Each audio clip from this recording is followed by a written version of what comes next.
जय जगन्नाथ। ओडिशा दिवस अवसर रे प्रत्येक ओडिशावासी एवं राज्य बाहरी तथा विदेश रे रहुतबा प्रवासी ओडिया भाई भूणी मानंकु मोर अभिनंदन और शुभेच्छा। महाप्रभु श्री जगन्नाथଙ୍କ आशीर्वाद ओडिशा आज एक स्वतंत्र राज्य भावरे 90टी गौरवमय वर्ष अतिबाहित करी विकास पथरे आगे चली।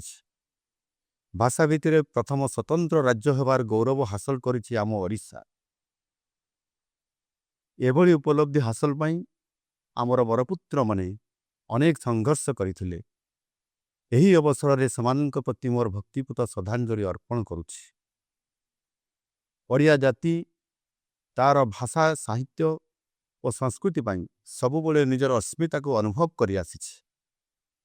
जगन्नाथंकर भक्ति रे ओडिसी संगीतर रागरे एवं ओडिसी संबलपुरी और विभिन्न आदिवासी नृत्यर छंदरे ओडिया जाति निजर परिचय को उज्जवल करि आसिछि।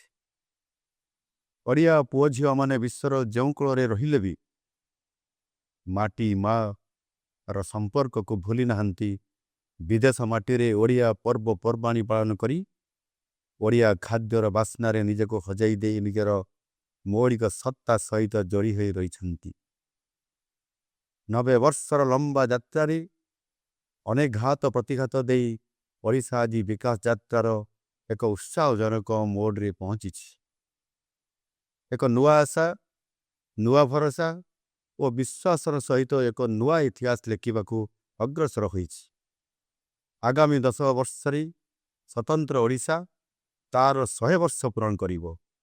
जेतेबेले ओडिशा हेब समृद्ध ओडिशा ता सहित विकसित भारत रे देशर ग्रोथ इंजिन हेबा पाई मध्य आम ओडिशा प्रस्तुत।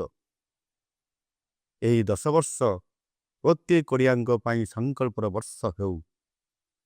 आसंतु आमे समस्ते प्रत्येक ओडिया जोंठी रहिले भी समृद्ध ओडिशा गठनर लक्ष्य पूरण पाई प्रतिबद्ध होई काम करि चलिबा।